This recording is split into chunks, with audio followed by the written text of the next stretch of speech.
Coba kita bukakan dulu, kalau teman-teman mungkin masih ingat ya dengan video-video ini. Ini sudah 8 bulan yang lalu ya, cuman sekarang ditiru oleh si Robert alias Robert William Raja. Ya.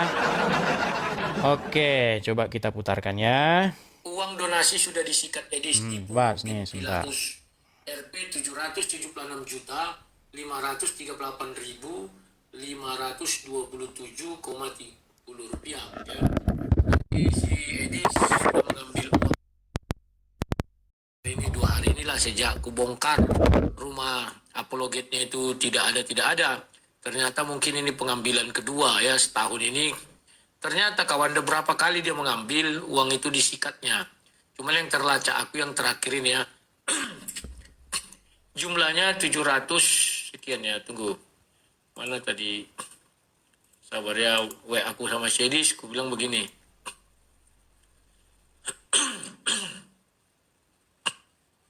Alamat rumahnya aku juga ada tahu. Di Indonesia. Dan lain-lainnya ya. Ini aku buat ya. Ini dulu. Aku buka dari HP ku aja. Kalau dari itu kabur-kabur nggak kelihatan kawan. Aku sudah ganti layar. Ini. Uangnya ini yang sudah disikat series ini pengambilan ketiga mungkin ini ya. Sementara rumah apologetnya nggak pernah ada ya. Ini ya. Berarti kalau pengambilan ketiga sudah 2,1 miliar lebih ya. Sementara rumah apologet sampai hari ini belum ada, batu selembar pun belum ada ya. Nah, ini pengambilan ketiga ya. Ya. Oh, ini tunggu dulu. Balikkan dulu nih. Nah. Idem belum move on, JPR Jepurut. Ya, itu mungkin maksudnya. Saya sudah move on, tapi saya akan tetap melawan dia karena dia yang membuat ini semua ya. Saya nggak takut mau herdernya datang ke sini, mau apa saya nggak. Nah, bagaimana lengkapnya, bagaimana nanti ini? Itu gampang lah, itu kisi-kisinya saja lah yang kukasih sama teman-teman ya. Jadi saya memberikan kisi-kisi bahwa pelaporannya itu tentu berkaitan dengan perbankan. Nah, nanti makanya ahli-ahli hukum nih ya. Apakah sekelas Bank Rakyat Indonesia itu bisa dibobol begitu sehingga orang bisa tahu gitu siapa ini, berapa saldonya, rekeningnya apa, alamatnya di mana, nah begitu ya. Makanya ini kita mau bikin laporannya ya teman-teman ya. Seperti itu. Nah, makanya ini bagian-bagian daripada kuasa hukum begitu ya. Jadi mungkin kalau kalian tuntut banknya, oh iya jelas, jelas itu jelas. Makanya salah satu nanti yang kita wakilkan kepada kuasa hukum kita itu adalah acara menggugat Bank Rakyat Indonesia seperti itu. Jadi pernah ada kejadian begini. Ini saya kasih contoh. Dia pengacara yang ngomong langsung ya. Saya telepon-teleponan sama dia sebelum kita akhirnya sepakat ya untuk kita pakai mereka, kita gunakan jasa mereka ya. Gini. Jadi saya nelpon sama dia. Orang Batak juga dan terkenal lah ya. Teman-teman pasti tahu, orangnya pasti tahu kalau nanti saya udah kan.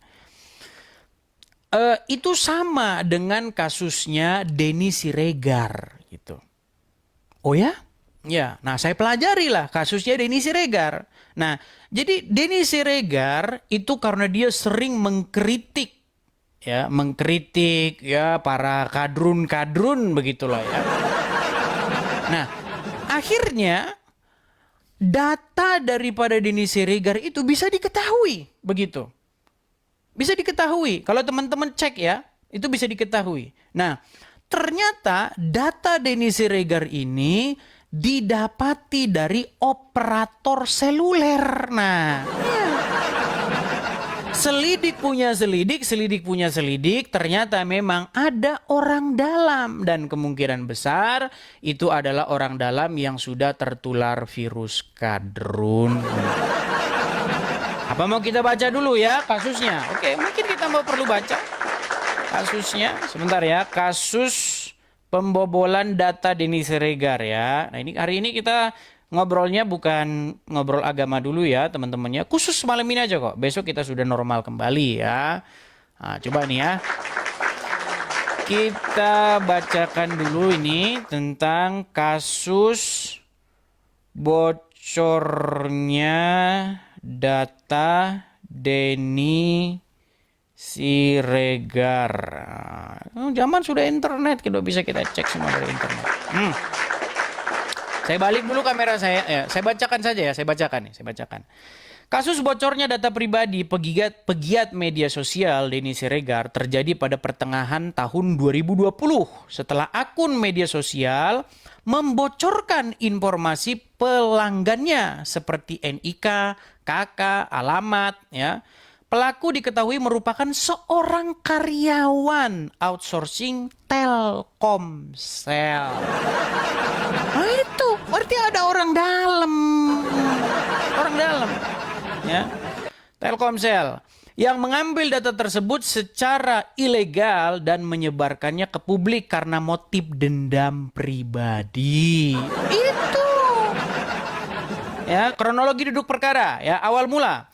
Pada awal Juli 2020, data Denny Siregar termasuk nomor kependudukan, NIK, kartu keluarga, nama, alamat diunggah ke media sosial oleh akun anonim. Ya.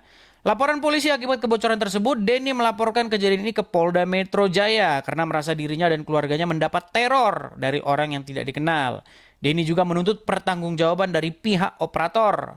Tanggapan Telkomsel ya, Telkomsel meminta maaf atas ketidaknyamanannya tersebut dan mengajukan laporan resmi ke Direktorat Pidana Cyber Polri, Cyber Baris-Krim Polri pada 8 Juli 2020 untuk menginvestigasi dugaan penyalahgunaan data tersebut.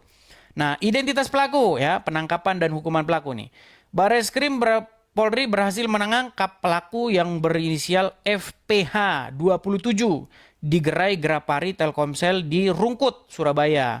Pelaku merupakan karyawan outsourcing yang bekerja sebagai customer service. Motif pelaku. Pelaku mengakses data pribadi pelanggan secara ilegal tanpa wewenang. Motifnya melakukan tindakan tersebut adalah karena ia tidak menyukai. Ini kan gara-gara tidak suka ini. Tidak suka. Jadi sama seperti yang saya lakukan ini banyak gak suka teman-teman. Termasuk mungkin orang-orang dalam BRI ya. Tidak suka. Ini masih dugaan ya, masih dugaan.